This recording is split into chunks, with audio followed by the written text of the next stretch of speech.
안녕하세요. 성공예감 이대호입니다.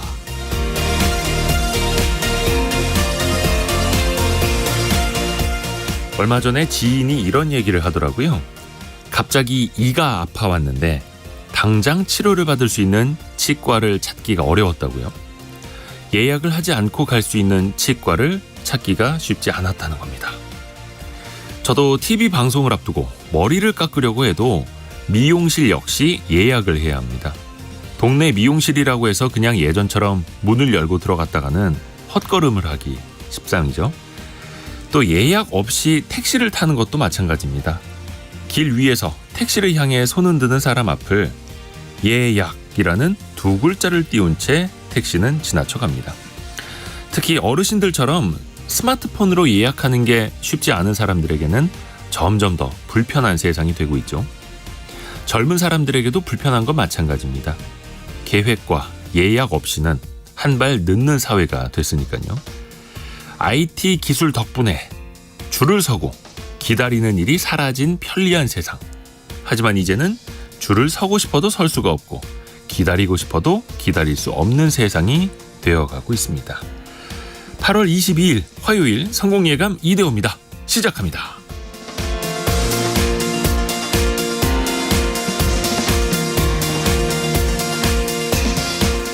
안녕하세요. 이대호입니다. 오늘은 화요일 KBS 기자들, 원탁의 기자들 K로 찾아가는 날이죠. 미국의 월스트리트 저널이 중국의 40년 호황이 끝났다 이렇게 진단을 했네요. 최근에 부동산 부실 문제가 계속해서 이어지고 있고 경제 성장률 점점 더 둔화되고 있고 물가도 마이너스를 기록하기도 하고 중국 경제 어디로 가는지 잠시 후에 한번 같이 짚어보겠습니다. 그리고 오늘 기준으로 전국 평균 휘발유 가격이 리터당 1,740원, 경유는 1,615원이네요. 연일 오름세인데요. 정부가 얼마 전에 유류세 인하를 2달 연장하겠다라고 밝혔는데 이 2달 금방 지나가겠죠. 세수 부족, 또 유류세 인하를 더 연장을 해야 되는지 따져볼 문제가 많습니다. 그리고 자동차세 1년에 2번씩은 여러분도 아마 내고 계실 텐데 오히려 국산차가 역차별받고 있다라는 논란도 계속해서 이어지고 있죠. 자동차세 개편 방안도 함께 우리가 머리를 맞대보겠습니다. 자, 오늘의 경제상식 퀴즈 내드리면서 여러분의 문자 메시지 많이 받아보겠습니다. 이르면 다음 달부터 달라지는데요. 부동산 중개사무소가 전세나 월세 매물을 인터넷에 광고할 때 앞으로는 이것에 대한 세부 내역도 공개를 해야 됩니다. 그동안에는 원룸, 오피스텔, 다세대 주택 등에서 이 비용으로 월 10만 원 이상이 부과됐다면 앞으로는 수도료는 그중에서 얼마, 난방비는 얼마, 공용관리비는 얼마 이런 식으로 각각의 금액을 세부적으로 밝히라라는 거죠. 이게 왜 그러냐면 이 월세를 많이 못 올리게 되니까 이 비용을 많이 올려서 꼼수를 좀 펼치고 있다라는 지적이 많아졌기 때문에 이 제도를 개편하는 건데요. 이른바 제2의 월세라고도 불리는 이 비용 세 글자죠. 굳이 힌트를 드리자면 주택의 유지 관리를 위해서 비용을 지불하는 것 다 드렸습니다. 힌트 다 드렸습니다. 짧은 문자 50원, 긴 문자 100원 되는 샵 9730 열려 있고요. KBS 콩으로 보내주셔도 좋습니다. 추첨을 통해서 선물을 또 꾸준히 저희가 보내드리고 있습니다. 성공예감 이대호입니다. 자주 검색하시면 성공이 가까워집니다.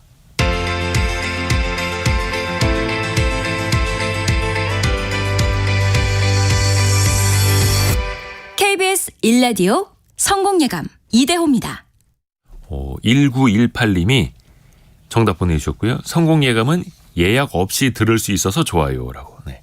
저희는 오는 손님 마다하지 않습니다. 다 와서 들어주십시오. 1918님 고맙습니다. 참 좋은 경제연구소의 이인철 소장과 함께 오늘의 경제 뉴스 정리해 보겠습니다. 안녕하세요. 네, 안녕하세요. 나스닥이 많이 올랐더라고요. 나스닥은 많이 올랐고요. 다우지수는 소폭 떨어졌습니다. 네. 그러니까 뉴욕 증시가 혼조 양상을 나타냈는데 다우지수는 0.11% 하락을 했습니다. 근데 말씀하셨던 것처럼 기술주 중심의 나스닥 지수가 1.56% 뛰었고요. 대형주유지 S&P 500 지수 0.65% 상승을 했습니다. 아마 이제 이번 주 금융시장 최대 이벤트는 다들 아실 거예요. 네. 두 가지. 과연 이제 파월 의장이 잭슨 홀 미팅에서 어떤 발언을 할 거냐. 네. 9월에 이제 FOMC 회의 있으니까 이제 9월에 이제 과연 정례회의에서 파월 의장의 의중이 어떤지. 근데 사실은 뭐 금리 인상 여부보다는 지금은 이제 이 고금리가 얼마까지 또 이어질 것인가. 얼마나 이 예, 고금 이어질 것인가. 사실은 9월은 금리 동결 가능성이 상당히 좀 높게 반영이 되고 있는 상황이고요. 네. 또 하나가 이제 기술주 가운데 빅 이벤트가 바로 이제 엔비디아입니다. 생성형 AI 반도체 칩에 거의 뭐 실적이 굉장히 그 관심사가 높거든요. 예. 2분기 전분기도 실적이 좋았는데 오는 23일 장 마감 이후에 현지 시간으로 실적을 공개합니다. 근데 오늘도 네. 어닝 서프라이즈 기대감에 8% 넘게 올랐습니다. 그러니까 실적 발표되기 한 이틀 전에 예. 먼저 기대감으로. 그러다 보니까 필라델피아 반도체 업종 지수가 많이 올랐고요. 또 하나 미국 증시에서 이제 이 체크해야 될 포인트가 미국의 장기 국채 금리입니다. 10년물 국채 금리가 또 뛰었습니다. 4.3%를 오늘 웃돌았어요. 이게 2007년 이후 13년 만에 최고치입니다.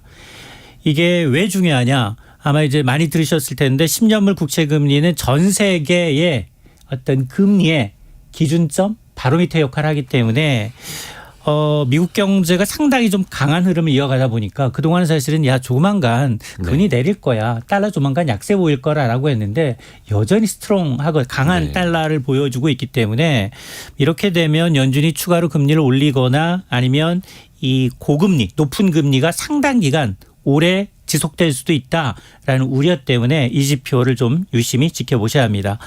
자, 조금 전 이제 출발한 국내 증시는 두 자릿수 큰 폭의 오름세로 출발하고 있습니다. 20포인트 넘게 올라서 2530선 내외로 회복을 하고 있는 상황인데요. 어제 모처럼 7일 만에 반등했거든요. 네. 미국발, 중국발 악재를 넣고 이제 기관의 이제 순매수로 상승을 했는데 환율이 좀 불안해요. 환율이 어제 이제 1,342.6원을 찍었습니다. 네. 9개월 만에 최고치이기 때문에 이 외환 시장이 과연 이제 중국발 악재, 미국발 악재 어떻게 반응할지 여부도 좀 지켜봐야겠습니다. 현재도 1,341원 가리키고 있네요. 증시는 좀 오르는데 환율은 큰 변동이 없습니다. 자, 그리고 김영란법. 사실 이 김영란법이 경기가 안 좋을 때마다 조금씩 상향 조정되는 감이 있어요. 맞습니다. 지금 우리 김영란법으로 불리는 이제 청탁금지법 우리 공식처럼 외웠잖아요. 3, 5, 10. 네. 그래서 식사비는 1인당 3만 원까지. 그리고 경조사비는 5만 원 한도입니다. 그리고 선물은 10만 원 한도. 물론 이제 이 설 추석과 같은 명절에用되는 설 선물 가격은 상향 조정이 돼서 뭐 20만 원까지도 가능해졌지만 어제 이제 국민권익위원회가 김영란법 시행령 개정안을 의결했습니다. 또 받겠다는 얘기인데요. 그래서 평상시 주고받을 수 있는 농축수산물 가격은 종전에 10만 원에서 15만 원으로 올라가고요. 또 설 명절 전후에서 이제 20만 원 상당의 선물을 받을 수 있었는데 또 30만 원까지 기준선이 높아졌습니다. 이 명절 선물 가능 기간은 설 추석 전후 24일부터 설 추석 전 이후에 끝나고 닷새까지이기 때문에 올해 추석이 9월 29일이더라고요. 이걸 반영하게 되면 9월 5일부터 10월 4일까지는 이 상향 조정된 선물을 보내실 수가 있습니다. 그리고 이제 선물 대상 범위도 좀 이제 확대가 됐어요. 당초 지금까지는 이제 현금 유가증권 제외한 현물만 선물이 가능했는데 최근에 비대면으로 이제 이모티콘 같은 거 모바일 상품권 많이 보내잖아요. 네. 그러니까 모바일 상품권 포함됩니다. 그리고 이제 연극이나 이제 영화, 공연을 관람할 수 있는 문화 관람권까지 포함이 되게 됐거든요. 다만 그러면 백화점 상품권 수요가 많은데 되느냐? 이건 안 됩니다. 그건 안 되고. 이건 이제 현금화가 바로 가능하기 때문에 이거는 제외가 되는데 어쨌든 권익위는 이제 너무 지금 올해 어려웠기 때문에 농축수산업계 또 문화예술계 피해상을 고려해서 상향 조정을 이제 결정했다라고 이제 설명을 하고 있습니다. 농수산물, 농축수산 가공품 등 선물에 대해서요. 좀 반응이 엇갈릴 것 같은데요. 맞습니다. 예. 이게 왜냐하면 권익위가 이제 농축수산업계 문화예술계 피해를 고려했다라고 했잖아요. 네. 아니 선물은 2번이나 올려주고 음식값 접대비는 왜 그대로냐. 그렇죠. 영세한 음식점 사장님들의 불만이 큽니다. 음식 접대비 1인당 3만 원은 2016년 김영란법 시행 이후 요지부동이거든요. 네. 근데 7년 동안 물가가 너무 많이 올랐잖아요. 식자재비, 인건비, 수도 광열비, 임대료까지 올랐습니다. 뭐 영세 음식점 사장님들도 뿔날만도 하죠. 그리고 여전히 편법도 많아요. 이게 왜냐하면 지금도 영수증 총액만 나오잖아요. 네. 구체적으로 몇 명이 먹었는지 당사자 외에는 누가 내부자 고발하지 않는 이상 모릅니다. 그리고 고액 음식값 영수증이 나왔다 그러면 이거 지금 나눠 결제해도 잡아내긴 쉽지 않거든요. 그래서 이제 실제로 지난 2월에 이제 대통령실에서도 언급을 했던 현재 3만 원으로 규정된 이제 식사비 한도 5만 원에서 10만 원까지 올리는 방안 검토는 됐지만 이번엔 논의조차 되지 않았는데요. 어쨌든 이 문제에 대해서 권익위 측은 각계 의견을 수렴해서 신중하게 검토해서 개정하겠다라는 건데요. 이러다 보니까 앞서 지적했던 것처럼 뭐 어려울 때마다 이게 좀 수정하고 고치고 이러다 보니까 유명무실해진 게 아니냐. 그런데 그렇다고 해서 지금 김영란법이 없어도 될 정도로 우리 공직 문화가 투명하냐 이렇게 물어보면 예라고 대답할 수 없거든요. 그래서 물론 뭐 관련 업계 어려움을 덜어주자라는 개정의 취지는 공감하지만 이게 김영란법이라는 당초 입법 취지는 좀 훼손되지 않았으면 역행하지 않았으면 하는 이제 의견도 많습니다. 취지는 살려야 되겠고 또 현실적으로 어려운 사람들한테는 좀 숨통을 트이도록 해야 되겠고 그러면서 점점 더 이 청탁금지법은 누더기가 되어가고요. 씁쓸합니다. 자, 그리고 얼마 전에 정부에서도 소액 생계비 대출 어떻게 보면은 정말 한계에 다다른 분들을 위해서 긴급 생계비 대출을 지원해 줬지 않습니까? 많은 분들이 대출을 받아간 걸로 알고 있는데 근데 그중에서 20대 젊은 층에서 이자를 못 내는 사람이 가장 많았다고요. 맞습니다. 이게 소액 생계비 대출 좀 가물가물하실 텐데요. 지난 3월에 출시가 돼서 너무 사람이 보니까 정부가 충격받았어요. 네. 이게 급전이 필요한 취약계층한테 최대 100만 원까지 대출해주는 제도입니다. 그렇죠. 50만 원, 100만 원 빌려주는 건데. 처음에 100만 원 다 안 줘요. 그렇죠. 50만 원 빌려주고 잘 갚으면 나중에 50만 원 추가로 돼 금리가 처음에 15.9% 받습니다. 이거 얼마나 성실히 잘 갚으냐? 그러면 연 9.4%까지 낮아지는데 그러면 지금 출시 5개월 가량 지났으니까 잘 갚고 있나?를 좀 들여다봤어요. 네. 지난 8월 4일자 기준입니다. 소액 생계비 대출을 받은 20대의 이자 미납률이 24.5%예요. 그러니까 4명 중 1명은 이자를 갚지 못하고 있다는 건데요. 예. 전체 연령대 미납률이 14.1%거든요. 네. 그러니까 2배 정도로 20대 미납률이 높다는 겁니다. 도대체 이자가 얼마길래 소액 생계비 평균 대출 금액이 61만 원이에요. 네. 이게 연 15.9% 금리 적용하게 되면 한 달 의자가 8천 원 가량입니다.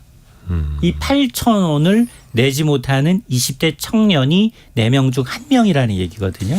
이게 내지 못하는 건지 안 내는 건지는 두 가지 그러니까 의미는 가요. 네. 정말 상환 여력이 없다. 왜냐하면 직업이 없거나 이제 아니면 뭐 알바를 전전하거나 이럴 경우에는 없을 수도 물론 있어요. 근데 이게 이렇게 소액 이게 사실은 갚으나 안 갚으나 정부도 이게 뭐 환수하지 못할 걸 감안하고 줬다라고 생각을 하고 의지가 없는 게 아니냐라는 얘기도 나오고 있습니다. 한 달 이자가 8,000원이니까 8,000원 정도는 20대라면 네. 그렇죠. 어디든 아르바이트하면 갚을 수 있을 것 같기는 한데 그렇죠. 60대 70대도 그거보다는 잘 갚고 있는데 좀 이것도 생각해 볼 게 많네요. 자식한테 물려주는 상속 증여 그 금액이 매년 증가하고 있다고요. 맞습니다. 누구는 월이자 8,000원을 못 내는데 금수저들은 수십억 원씩 재산을 상속 혹은 증여받고 있는 것으로 나타났는데요. 지난해 이제 총 상속 증여 재산 규모가 188조 원인데 2017년과 비교하면 5년 만에 2.1배 정도 늘었습니다. 물론 가장 많이 상속받는 상위 1% 비중이 워낙 커요. 158명이 1인당 평균 2,300억 원대 원을 자식들한테 물려준 것으로 나타나서 네. 뭐 1,000억 원 정도 상속세를 냈는데 뭐 평균 함정이라고 합니다. 뭐 삼성가도 한 12조 원 상속세를 분납하고 있기 때문에 그렇죠. 통계 착시는 있지만 그러나 1인당 평균 상속 재산은 40억 원 가량 받았어요. 그리고 상속세로 12억 원을 납부했고요. 이 살아생전에 주는 걸 이제 증여라고 하는데 한 건당 평균 36억 원씩 증여를 받았어요. 그리고 14억 원의 증여세를 납부했습니다. 이게 사실은 우리나라 자산의 어떤 양극화의 이제 표본이라고 할 수 있는데요. 이게 점점 더 벌어지고 있다는 거거든요. 네. 이거 뭐 어떻게 해야 되느냐. 사실은 이게 전문가들 늘 얘기합니다. 조세 정책, 복지 정책, 그리고 일자리 정책이 좀 결합돼야 된다. 왜냐하면 20대한테 일자리가 있다라고 하면 아니 스스로 벌어서 월 8천 원 갚을 수 있잖아요. 네. 그러니까 미래세 설계가 가능하도록 이 시스템이 구축이 돼야 되고 또 하나는 부자로부터 거둔 상속 증여 세금 이 사회 취약계층의 복지 정책으로 좀 돌아가야 되거든요. 상속 증여세율이 높다 적다 이건 논외로 하더라도 네. 적어도 그렇게 거둔 세금은 왜 양극화 해소에 사용돼야 한다라는 지적입니다. 참 좋은 경제연구소의 이인철 소장과 함께 오늘의 경제 뉴스 정리해봤습니다. 고맙습니다. 네, 고맙습니다.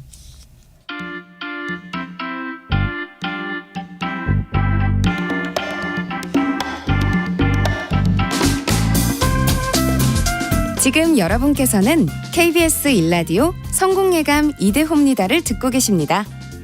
참여해주신 여러분께는 추첨을 통해 헬시 허그에서 한국인의 건강한 두피에서 찾아낸 두피 유래 유산균을, 판촉물 전문 그룹 기프코, 기프코에서 텀블러 세트를, 아름다운 식탁 창조 주비푸드에서 자연에서 갈아 만든 생와사비를, 쉽고 빠른 판촉물 제작 시너지 기프트에서 고속 충전 케이블을, 그리고 성공예감에서 준비한 커피 쿠폰을 보내드립니다. 당첨자는 성공예감 이대호입니다 홈페이지에서 확인하세요. 자, 스튜디오가 꽉 찼습니다. KBS 기자들과 함께하는 원탁의 기자들 K. KBS의 서영민, 김준범, 석민수 기자입니다. 안녕하세요. 안녕하세요. 요즘에 중국 쪽에서 들리는 특히 경제 뉴스가 뭐 이렇게 밝은 게 없어요. 무섭습니다. 아, 무서워요? 네, 막 위기가 막 코앞에 있는 것 같고 아마 지난주부터 그랬을 텐데 국제 경제 뉴스는 전부 다 중국의 디플레이션 아니면 뭐 대차대조표 불황 이런 얘기로 막 도배가 되는 것 같습니다. 저는 무섭다기보다는 너무 혼란스러워요. 아, 혼란스럽다. 회사 이름도 처음 들어본 뭐 비구이 위안 바람디 힘든 이런 뭐 새로운 기업들이 다 힘들다고 하니까 그리고 그런 게 뭐 중국 최대 부동산 업체라는데 나는 왜 이름도 몰랐지? 근데 여기가 무너진다고? 근데 이렇게 계속 업데이트 되니까 솔직히 약간 뭐가 뭔지 잘 모르겠다는 생각도 들어요. 그 다른 회사인 것 같아요. 비구이 위안이랑 백개원이랑 다른 건가? 컨트리 가든이랑은 같은 건가 다른 건가? 뭐지? 예, 헷갈립니다. 한자어대로 부르느냐 아니면 중국의 원어대로 부르느냐 영어 이름으로 부르느냐. 네. 근데 또 이게 그냥 원어를 살리는 게 또 취지라면서요. 그래서 우리는 벽계원이라고 부르면 편하지만 비구이 위안이라고 불러야 된다라는 말씀하신 것처럼 헝다. 완다그룹 사태, 뭐 재작년, 작년 계속해서 이야기를 들었는데 이제는 비구이 위안이 핵심이 되어 있고, 근데 핵심은 이게 부동산 쪽에 가격이 떨어지면서 부동산 부실이 커지고 있는 것 아닙니까? 여기가 다 부동산 개발 회사들이었고, 약간 좀 세밀하게 보자면 가격이 떨어진 건 맞는데 중국 부동산 가격 자체는 올 초에 바닥을 쳤다는 평가가 있고 지금은 조금 회복했다는 얘기는 있고 그래서 그 부분에서 좀 일본하고 다르게 보는 분들이 있는 건데 근데 거래량은 급감한 게 맞습니다. 이 비구이 위안 같은 경우에는 중국 1위 업체인데 개발업체인데 근데 주로 2, 3선 도시에서 개발 사업을 하던 업체예요. 그러니까 대규모 아파트 단지 이런 걸 만들어서 하던 업체인데 올 연말까지 한 14만 가구한테 열쇠를 줘야 된답니다. 아하. 입주를 시켜야 되는데 그거 다 스톱된 겁니다. 그러니까 1위 업체가 난리가 났으니 일단 받아야 될 사람들이 키를 받지 못하고 그리고 이 업체가 난리가 났으니 자재 업체, 뭐 엔지니어링 업체 그 밑에 깔려 있는 다른 건설 업체들이 전반적으로 영향을 너무 많이 받을 수밖에 없기 때문에 굉장히 큰 문제다. 일단은 이렇게 볼 수 있습니다. 일단 관련된 기업들 사이에서 돈이 돌지 않는 거잖아요. 네. 네. 그 지금 이제 중국 부동산 관련 뉴스를 쭉 찾다 보니까 저는 이 숫자가 가장 이제 눈에 꽂히던데 공실, 그러니까 우리로 치면은 미분양 같은 거죠. 네. 우리는 미분양이라는 단어가 더 익숙하니까 중국에 이제 공실인 아파트가 1억 3천만 채래요. 네. 1억 3천만 채. 그게 중국 상상이 안 되죠. 물론 이제 중국 인구가 워낙 많기 때문에 감안해서 봐야 되지만 중국 전체 아파트의 5분의 1. 예. 우리나라로 치면은 전체 20%가 미분양이나 공실인 상태인. 비어 있는. 그러니까 사실 너무 많이 지은 거죠. 너무 많이 지어서 지어도 안 팔리는 거고 예. 그 대부분의 공실 미분양이 아까 서 기자가 말씀하신 것처럼 뭐 베이징, 상해 이런 일진급 도시들이라기보다는 지역에 있는 우리로 치면 우리도 이제 부동산을 수도권 부동산, 지방 부동산 구분해서 보잖아요. 네. 그러니까 중국의 그 지역에 몰려 있고 이 지역에 몰려 있는 걸 가장 많이 지은 회사가 비구이 위안이라는 중국 최대 업체의 이기 때문에 이 업체가 지금 위기가 도드라지는 거고. 근데 저는 그 막 계속 업데이트되는 뉴스들을 보면서 아까 뭐 제가 혼란스럽다고 말씀드렸지만 그 혼란스러워서 제가 약간 좀 커피 한 잔 마시면서 생각을 해보니까. 네. 근데 중국은 시장 경제 국가가 아니잖아요. 그렇죠. 그러니까 뭐 말 그대로 정부가 마음대로. 그러니까 시진핑 주석이 하라면 이리 가려면 이리 가고 저리 가려면 저리 가는 회사인데. 그렇죠. 국가. 이걸 회사 국가인데 네. 왜 이걸 놔둘까? 왜 이렇게 되게 놔둘까? 저는 그게 더 핵심이 아닌가 싶어요. 그 전의 성민수 기자. 흐름을 생각하면 사실 한 4년 전쯤에 이제 그 부동산 개발 회사들한테 예. 이 그 규제를 했잖아요. 대출이랑 그다음에 뭐 주식 채권 발행을 좀 제한을 하고 이러면서 이제 그때부터 이제 뭐 어떻게 보면 1년의 구조조정에 들어갔던 건데 그게 이제 코로나 상황과 맞물리고 그다음에 지금 또 최근에 이제 주택 경기 좀 부양을 하려고 부양책을 나름대로 내놨는데도 그게 먹히지 않으면서 지금 그 중국 정부가 의도치 않았던 위기가 좀 세게 터져 나온 것 같거든요. 네. 그리고 이제 이게 어디까지 가냐면 이제 중국은 말씀하셨듯이 토지가 국유화돼 있으니까 이 부동산 개발 회사들이 토지 이용권을 지방 정부한테 사잖아요. 네. 근데 이제 그걸 팔아야 되는 지방 정부들도 지금 재정에 타격을 받은 거죠, 같이. 그 중국이라는 경제가 어떻게 굴러왔느냐 지금 문제점을 보니까 네. 물론 이게 문제가 아닌 측면도 있을 거라는 얘기도 좀 해야겠긴 하지만 문제라는 측면에서 보자면 우리나라 경제는 수출로 먹고 살죠. 일본은 내수로 먹고 삽니다. 물론 수출도 하지만 미국도 내수 소비로 먹고 삽니다. 그러니까 각 나라별로 그 나라에서 무슨 그 요소가 가장 중요하냐. 소비가 중요하냐. 우리 같은 경우는 수출이 중요한데 중국 같은 경우는 뭐가 중요하냐. 투자가 중요합니다. 지난 한 40년 동안 한 GDP 한 40-50%를 끊임없이 투자해 오면서 그 투자를 바탕으로 투자를 하니까 새롭게 성장할 수 있고 성장률이 높아지고 이 과정을 계속 반복해 왔는데 이게 한계에 봉착했다는 게 어제 나온 월스트리트 저널 기사였거든요. 지난 중국 40년이 끝났다 뭐 이런 기사였어요. 근데 투자를 계속해서 성장한다는 게 이게 어떤 의미냐를 이 건설 사업이 보여주고 있는 겁니다. 우리나라도 사실은 땅 파서 뭐 성장한다는 얘기했는데 중국이야말로 그런 나라인데 특히 지방 정부들이 엄청나게 빚을 많이 끌어와서 그걸 투자를 해서 SOC를 만들어 놓으면 이 SOC 만들어 놓은 걸 가지고 그 옆에 사람들이 땅을 사서 개발업자들이 땅을 사서 아파트를 올리면 그러면 그 사람들한테 토지 이용권을 받고 토지 이용권을 받아서 이용료를 받아서 다시 또 SOC 투자를 하고 계속 이런 식으로 선순환이라면 선순환인데 과잉 투자가 계속 반복됐습니다. 특히 방금 말씀드린 2선, 3선 도시들 그렇게 개발 안 된 도시들의 네. 온갖 산골에 엄청난 현수교를 깔고 세계 최장 다리 뭐 최고 높이 다리 뭐 이런 거 엄청 많이 깔아가면서 투자를 했는데 아무도 안 다녀서 그렇게 막 몇 조 원을 들여서 지은 도로를 통행 금지시켜 놓고 그래요 요즘. 그 정도로 지금 뭐 1억 채가 빈집이라고도 하는데 SOC들도 이용하지 않을 걸 엄청나게 지어놓고 고속철도도 엄청 지어놨는데 이용률이 떨어지는 곳이 너무 많고 이런 식으로 비효율이 극대화되다 보니까 계속해서 이렇게 부동산 투자를 하게 둬도 될까? 지방정부와 개발업자들이 저렇게 계속 왔다 갔다 하면서 거품을 만들어 놔도 될까? 유령 도시가 생기는데 뭐 그렇죠. 이런 쪽으로 걱정이 되면서 중국 정부가 억눌렀죠. 억눌렀던 점 하나 그리고 이런 종류의 성장이 더 이상은 이렇게 거품을 만들면서 성장이 될까 하는 게 민간업자들 사이에서도 불안감이 커진 점. 전반적으로 이 부동산 측면에서 위기가 굉장히 커졌다라고 볼 수 있습니다. 그러니까 중국의 인프라 부동산 투자는 말 그대로 투자를 위한 투자였고, 그렇죠. 그게 네. 멈추면은 이제 문제가 생길 수밖에 없었는데 사실 최근에 한 4-5년 사이에 부동산 가격도 많이 올라왔었고 우리가 관성적으로도 경기가 부진한데 그러면 중국이 부동산 경기를 부양할 거야. 인프라 투자를 확대할 거야. 이게 마치 우리 머릿속에도 공식화되어 있는 것처럼 이번에도 또 그게 기다리는 게 있는데 근데 또 중국 정부 입장에서는 더 이상은 그렇게 안 하겠다라는 의지는 되게 명확해 보이는 거잖아요. 음모론처럼 말하는 사람들도 있습니다. 지금의 이 부동산 위기 아니면 뭐 건설업 위기가 중국 정부가 일부러 만든 거다. 그 음모론의 극단에 가면 이런 게 있어요. 계획한 거다. 네, 저 회사들이 다 땅 다 팔게 만들어서 다 국유화해가지고 그 국유한 거 가지고 우리가 중국 정부가 새롭게 시작하려고 저러는 거다. 내지는 방금 말씀드렸듯 저렇게 지속 불가능한 거니까 멈춰야 된다는 판단을 3, 4년 전에 석 기자가 말했듯이 했고 그에 따라서 어쩌면 좀 사회적인 차원에서 경제정책에 접근했다.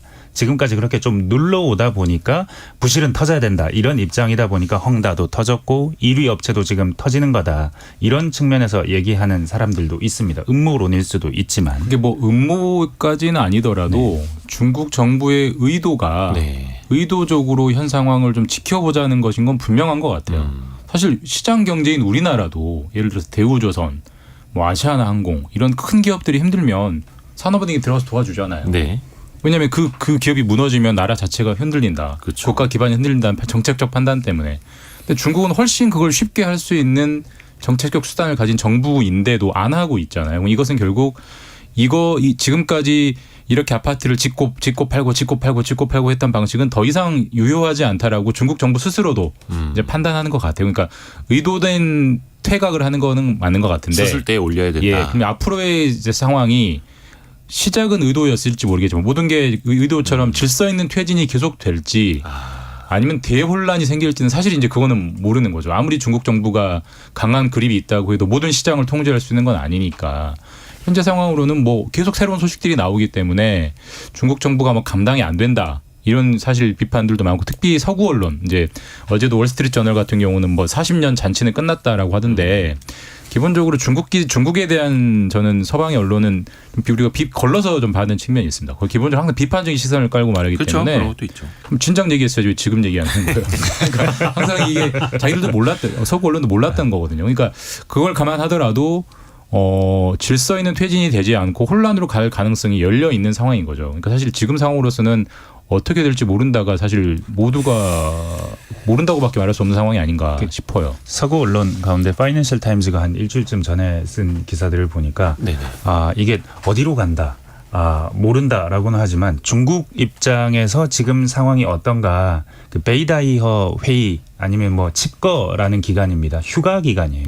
중국 지도부가 다 베이다이허라는 그 피서지로 가는데 거기 가서 다 잠궈놓고 아무도 접근 못하게 하고 자기들끼리 토론한다 그거예요. 그 토론하기 전에 중국 각 지방 관서에다가 관리들을 다 뿌렸다는 겁니다. 부동산 뭐가 문제고 어떻게 해결해야 되는지 뭐 보고서를 올려봐.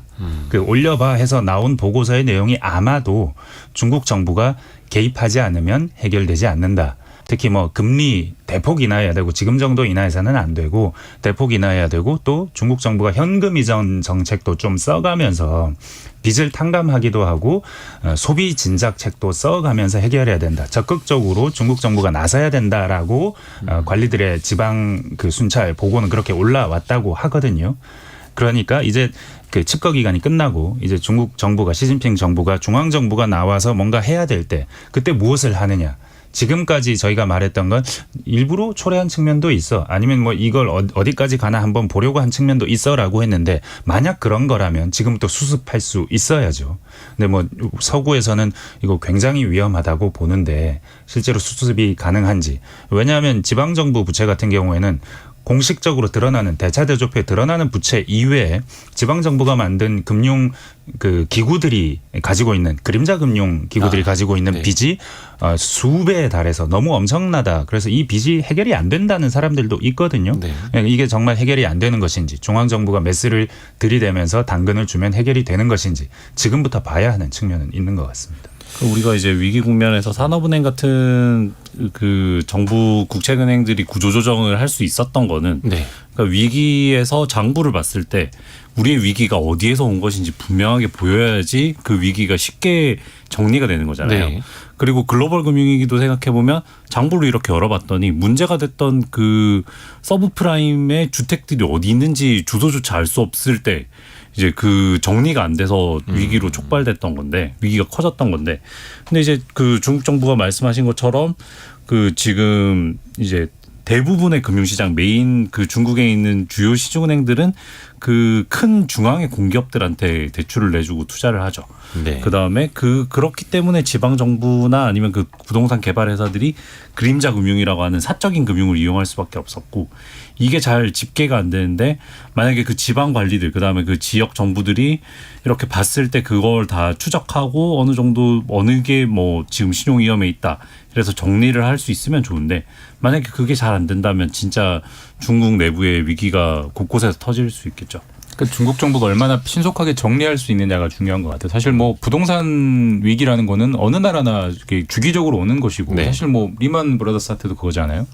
근데 그게 그때 서브프라임 모기지 때문에 생긴 문제인데 사실 그때도 리만을 파산시키면서 딱 거기서 끊어버리는 그런 어떻게 미국의 금융 당국의 좀 재빠른 수습이 있었는데 네. 지금 중국 정부가 그런 모습을 보여줄 거냐에 대해서 약간 다들 갸웃갸웃하는 측면인 것 같고 아까 서 기자 말씀처럼 만약에 정말 그 중국 최고위층의 지방의 그런 의견, 그러니까 적극적으로 금리를 내려서 다시 부동산을 불러일으켜야 된다는 의견이 올라갔다면 그 적극적인 기준금리 인하를 해야 되거든요. 근데 엊그제 나온 소식 보면은 중국은 사실 기준금리라는 게 없습니다만은 1년짜리 이제 기준금리 격인 금리를 0.1% 낮추는데 그쳤어요. 그러니까 이도저도 아닌 뭘 하자는 거지 이런 약간 애매한 해석들이 나오니까 더 의구심이 가는 거죠. 중국 정부가 수습할 능력과 의지가 있나 이런 생각이 이제 드는 거죠. 약간 거기에서 드는 이제 의문점이 원체 이제 시진핑 주석이 연임을 확정한 이후에 공동부유라는 걸 굉장히 강조하지 않았습니까? 다 같이 잘 살자. 물론 공산당이고 사회주의 국가니까 그런 기치가 나오는 거는 맞습니다만 기존의 성장 중심으로 좀 달려왔던 거랑 갑자기 이제 방향이 너무 달라져서 그래서 중국 정부도 뭔가 큰 틀의 부양책은 과거만큼 안 나올 수도 있겠다. 또 최근에 보면은 이른바 기준금리라고 볼 수 있는 LPR 금리를 어저께도 내리기는 했는데 그게 1년 만기 LPR 금리만 0.1%포인트 인하한 거고 주택담보대출의 기준금리가 되는 5년 만기 LPR은 동결을 했더라고요. 그래서 시장에서 좀 이건 실망스러운데 이런 반응이 나왔던 건데 아직까지는 뭔가 그래도 부양을 하려는 의지는 보이지는 않는 거고요. 이게 주저하는 것 같습니다. 일단 중국 정부는 경제에 대해서 사회적인 아니면 정치적인 뭐 불평등 차원의 뭐 이런 고려도 하면서 지금까지 쳐다봤던 건 자신감이 있었던 거예요. 우리 경제는 잘 가고 이 경제를 좀 더 건전하게 잘 가게 해야 돼라는 종류의 자신감이 있었던 건데 그게 일단은 무너지고 있다. 그런 상황이다 하는 거고 부동산만의 문제가 아닙니다. 사실은 돈을 풀어야 한다고 했을 때는 소비가 문제입니다. 지금.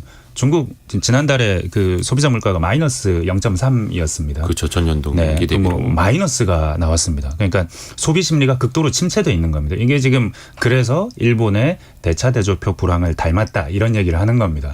집값이 떨어지고 집을 안 사고 근데 가게들은 이미 부채를 많이 가지고 있고 그러니 소비를 하기보다는 빚을 갚아도 아무리 갚아도 집값은 떨어지니 저 빚은 계속 남아있고 그러니까 해결하지 못하고 소비가 안 되는 이 상황이 두려운 건데 네.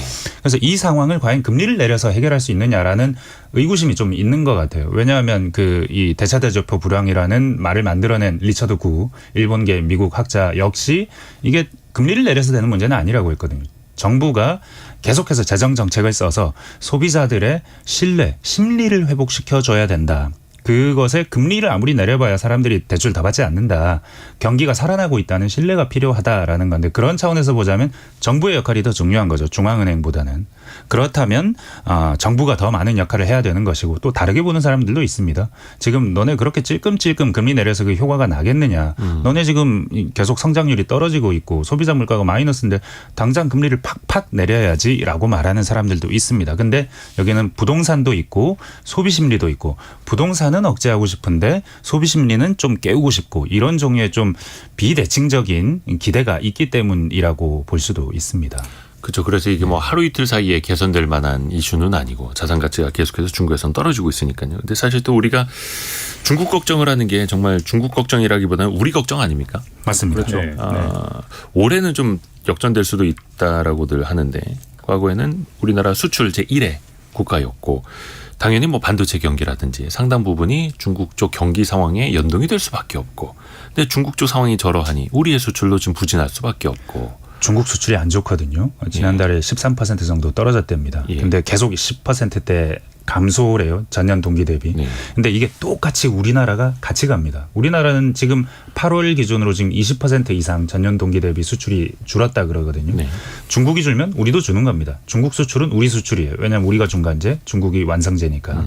그래서 똑같이 가는 거기 때문에 중국 수출이 준다는 건 결코 우리하고 떨어진 이야기가 아닙니다. 그리고 중국이 올해 한 5% 성장한다고 했잖아요. 그거 좀 못할 것 같죠. 4.78 이렇게 간다고 하는데 지금 글로벌 투자은행의 전망치도 뭐 4.8 뭐 이렇게 4%대로 낮아지고 있어요. 근데 이 문제가 뭐냐면 전 세계의 성장, 온 지구, 이 지구 모두 합한 성장의 3분의 1은 중국이 하고 있습니다.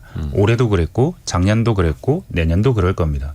중국의 성장이 떨어진다는 건 우리의 성장이 떨어진다는 얘기하고 같은 얘기입니다. 환율도 그렇고 최근에 원화도 거의 위안화 흐름에 항상은 아닙니다만 상당히 좀 유사하게 갔었는데 위안화도 약세, 원화도 약세 또 그렇게 나타나고 있고요. 뭐가 좀 개선이 돼야 되는데 이거는 앞에서도 서영민 기자가 이야기를 한 것처럼 중국 당국이 또 어떤 결정을 뭐 휴가 시즌 이후에 어떤 것들을 내보이느냐에 따라서 의지가 있다. 아니면 이거는 그냥 장기전으로 가는구나. 그걸 좀 가늠해 봐야 될 것 같습니다. 많은 분들이 의견 보내주고 계시는 것도 저희가 계속 듣고 있습니다. 김종근님, 세계 찍혀버린 중국 부동산이 해외 투자가들한테도 조금 매도되어야 하는데 어디 투자가 잘 이루어지겠습니까? 라고 또 반문을 해주셨고 여러 가지 이제 정책적으로 좀 신뢰를 잃어버린 측면도 있고요. 경제상식 퀴즈 한 번 더 내드리고 두 번째 이슈로 넘어갈게요. 월세가 27만 원인데 이게 100만 원에 달하는 것도 있다고 합니다. 아까 많은 분들이 그 문자 보내주셨는데 신준하님 아들이 원룸 사는데 월세는 많이 안 오르는데 이 비용이 많이 올라서 황당하고 어리둥절해요 라고 보내주셨는데 배보다 배꼽이 더 큰 경우가 상당히 많다고 합니다. 이 전월세 신고제라는 거 회피하는 그리고 월세 가격 많이 못 올리는 걸 이걸로 대체해서 이 비용을 많이 올리고 있는데 그래서 다음 달부터는 부동산 중개업소가 오피스텔, 다세대 주택 등 이 전월세 매물을 소개할 때 이 비용의 세부 내역까지 공개하도록 그래서 제도가 바뀝니다. 전기, 수도, 청소비 등이 포함된 이 비용을 세 글자로 뭐라고 할까요? 짧은 문자 50원, 긴 문자 100원이 되는 샵 9730이나 KBS 콩으로 보내주시면 됩니다.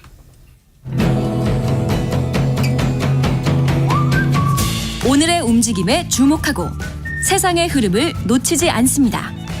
여러분의 내일을 응원하며 성공의 열쇠를 함께 찾아갑니다. 성공예감 이대호입니다. 저도 오늘 아침에 출근길에 기름을 넣었는데 어우 예전보다 그 게이지라고 하죠. 이 칸이 덜 올라가는 것 같은 똑같은 금액을 넣어도 왠지 연료 탱크가 덜 차는 느낌. 게이지가 디지털 게이지 아닌가요? 이게 아날로그입니다. 요즘 디지털도 있나요? 옛날처럼. 근데 여기서 확실히 하나 확인했습니다. 기름값이 그렇죠. 기름값이 장난이 아닙니다. 네. 기자 여러분도 좀 부담되는 수준 아닙니까? 출퇴근할 때 많이 안 쓰시나요?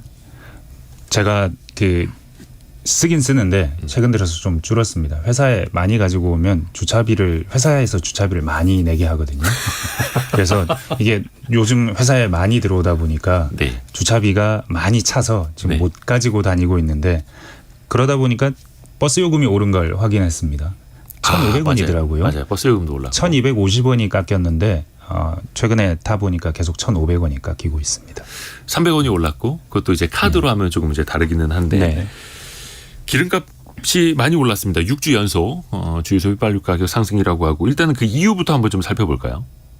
아무래도 이제 뭐 그 감산의 영향이 있는 것 같고요. 그 산유국들이 기본적으로 좀 감산을 하고 네. 있잖아요. 그렇죠. 산유국들 입장에서 국제 유가가 너무 떨어져서 이건 아니다 싶어서 이제 자기들 입장에서는 방어하기 위해서 감산하는 측면이 있는 것 같고 또 우리 입장에서는 환율도 있죠. 환율.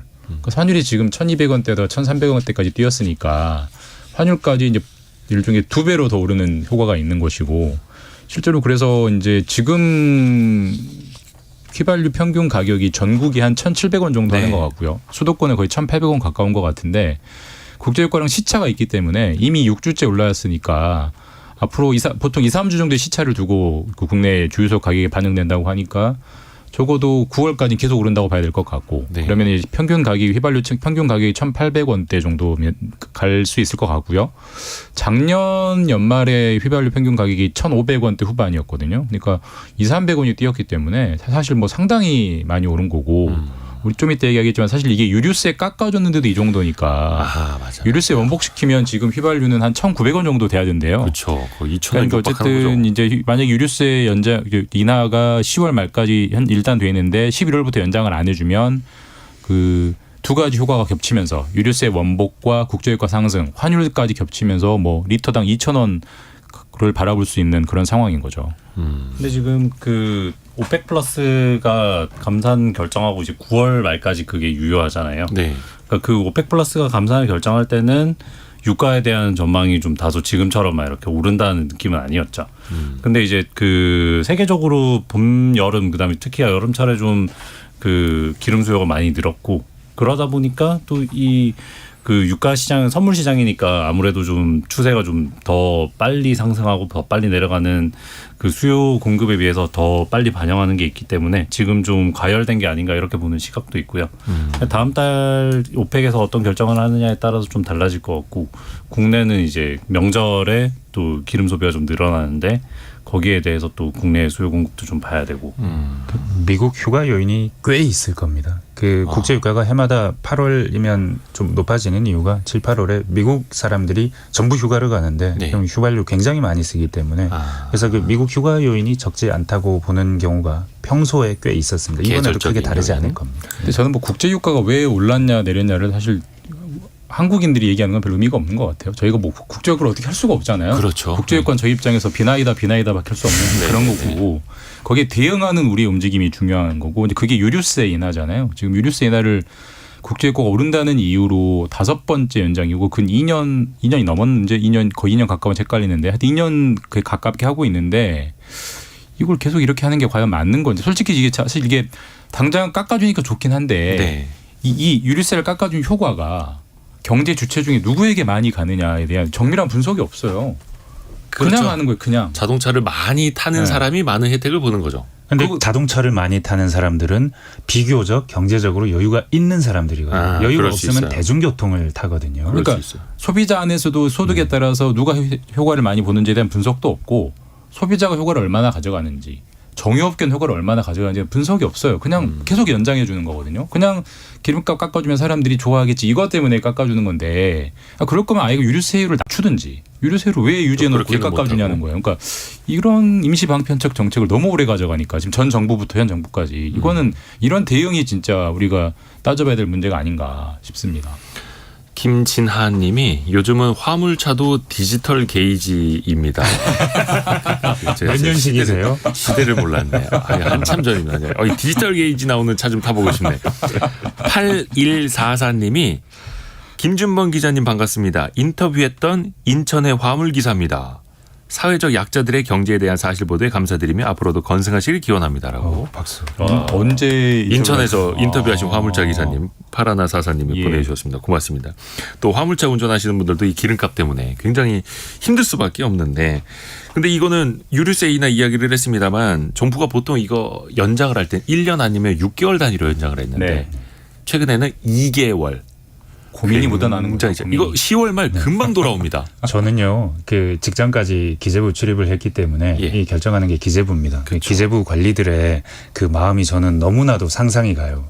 이거 분명히 올 초부터 계속 올리려고 했는데 못 올린 거예요. 올리면 화내니까 국민들이 그렇죠. 화내니까. 힘드니까. 예, 이게 당장 기름값 내는 사람들, 자영업자들도 많기 때문에 화를 내니까 못 내렸는데 근데 이번에는 정말 사실은 한두 달 전까지만 해도 기름값이 꽤 쌌어요. 그렇게 비싸지 않았습니다. 최근 들어서 갑자기 쭉 올라가면서 그렇게 되는 거니까. 근데 그렇게 되면서 아마도 이제 다음부터는 원복하겠지라고 생각했을 겁니다. 근데 최근에 다시 올라가니까 원복 못하게 생겼어요. 그리고 이 상태가 유지되면 앞으로도 못합니다. 특히나 내년에 선거 있기 때문에 휘발유값 2,000원대 이거 선거에 좋은 이슈는 아니거든요.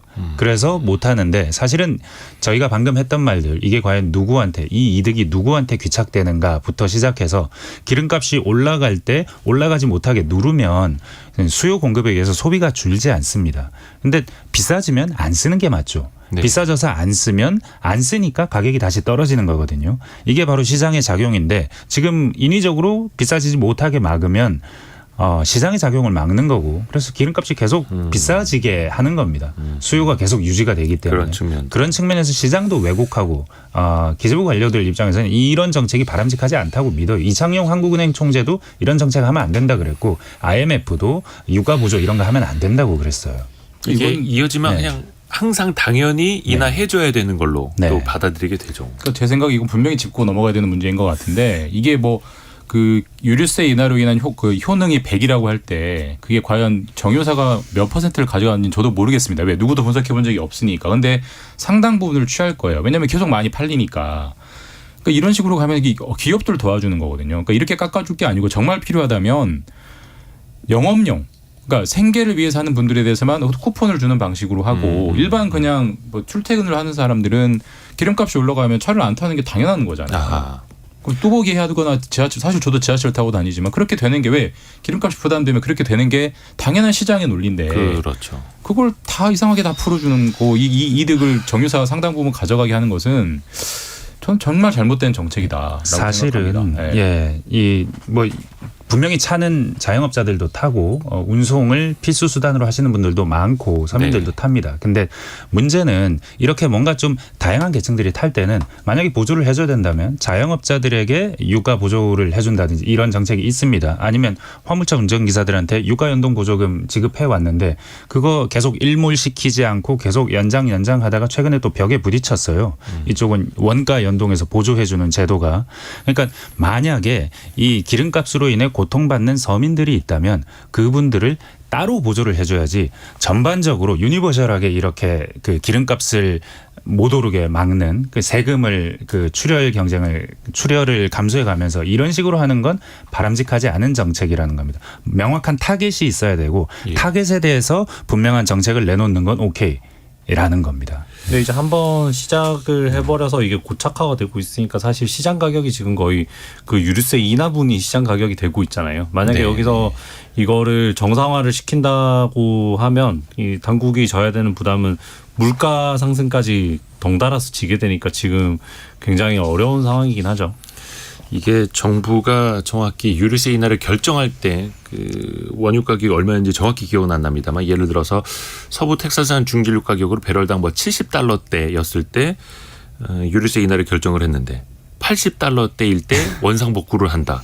사실 부담이 될 수밖에 없는 거죠. 네. 정책적인 판단으로도 그렇고. 그 사실은 사회적 경제 그 사회적 자원 배분 측면에서 또 살펴볼 게 제 생각에는 이게 뭐 그 계층 문제도 있겠지만 그 화석연료잖아요. 그 화석연료에 들어가는 이 재원을 만약에 뭐 친환경 차나 아니면 친환경 교통수단을 이용했을 때 인센티브를 준다든지 하는 식으로 바꿨으면 그러면 또 이거는 좀 상당한 정책 효과를 누릴 만한 지금 재원을 쓰고 있는 셈인데 이게 고착화되면서 너무 우리는 또 화석연료 쪽으로 많이 간 거 아닌가 이런 생각이 거기서 이어지는 이야기가 자동차세입니다. 자동차세. 그렇죠. 교통수단. 근데 자동차세 이게 지금은 배기량 기준으로 상당히 오랜 시간 이렇게 기준이 잡혀 있는데 그러다 보니까 배기량이 큰데 저렴한 차가 배기량이 적고 비싼 차보다 자동차세를 더 많이 내는. 그리고 또 전기차 같은 경우에는 13만 원 그냥 고정이 되어 있다 하더라고요. 여기에 대해서도 문제 제기하시는 분들 많더라고요. 어떻게 생각하세요?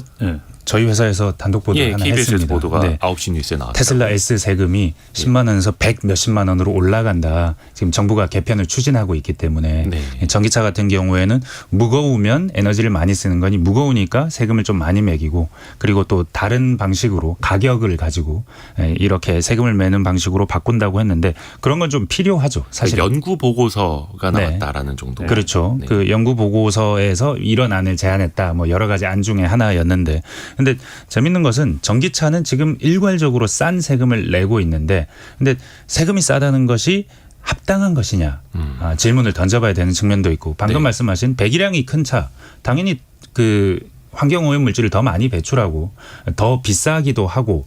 더 비싸다면 세금을 더 많이 내는 게 맞는데 네. 근데 배기량만 가지고 그걸 측정할 수 있느냐. 요즘은 하이브리드 차나 아니면 뭐 이런 그렇죠. 차들은 굉장히 배기량이 적고 또 배기량이 적어도 고효율인 차들이 요즘은 많아도 그런 다양한 복잡한 기준들이 있기 때문에 좀 더 현실에 맞게 살펴봐야 될 그렇죠. 시대가 변하고 기술이 관점의 차이인 것 변했으니까. 같아요. 그러니까 네. 자동차세를 자동차를 자산으로 보면 당연히 비싸고 좋은 차에는 비싼 세금을 물리는 게 맞고 배기량 상관없이 하는 건데 지금의 자동차세는 자산으로 본다기보다는 도로에 얼마나 부담을 주느냐, 얼마나 환경 가스를 그러니까 환경을 악화시키는 가스를 배출하느냐 이걸 가지고 부담금을 주는 형태로 가기 때문에 배기량을 하는 건데 뭐 다 좋은데. 전기차에 대한 세금을 올리는 거는 지금 시대랑 약간 역행하는 거 아닌가 싶어요. 아직은 보조금도 깎고 네. 전기차에 대한 세금도 올리고. 근데 전기차 많이 타세요? 근데 앞뒤가 맞나? 앞뒤가 맞나요? 전 약간 이상하더라고요. 그 뉴스 보면서. 전기차는 네. 조금 더 보급이 될 때까지는 예. 그렇죠. 이게 또 그동안에는 자동차 가격 위주로 좀 가지 못했던 게 FDA라든지 외국에 특히 이제 미국산 자동차 좀 비싼 것들이 많기 때문에 우리가 그걸 개편을 했을 때 무역 마찰이 되지 않을까 이런 이야기도 있었는데 요거는 시간이 다 돼가지고 다음에 다뤄야겠네요. 자동차세 요거는 나중에 한 번 더 좀 다룰 필요가 있어 보입니다. 이 개편만 하더라도 굉장히 좀 시간이 오래 걸리는 네. 문제니까요. 자, 오늘 원탁의 기자들 K, KBS의 서영민, 김준범, 석민수 기자 함께했습니다. 고맙습니다. 감사합니다. 감사합니다. 원탁의 기자들 이야기 하다 보면 시간이 후딱 갑니다. 그래서 벌써 저희가 성공예감 2대입니다. 1부 마무리할 시간이 됐고요. 많은 분들이 아까 경제상식 퀴즈 보내주신 것도 저희가 계속해서 받고 있습니다. 3032님 이 비용 정답 보내주셨고요. 우리 아들 오피스텔 이 비용이 90만 원이래요. 월세가 아니라 이 비용이 90만 원. 어떻게 된 건지요? 저희도 알아보고 싶습니다. 계속해서 2부 시작될 때까지 경제상식 퀴즈 정답 계속해서 받겠습니다. 2부에서는 노승욱 대표와 함께 우리 자영업자들 가격 계속 올려도 되는 건지 밥값 어디까지 올릴 수 있는 건지 또 반대로 내리는 전략은 유효할지 같이 살펴보죠. 10시 5분에 돌아옵니다.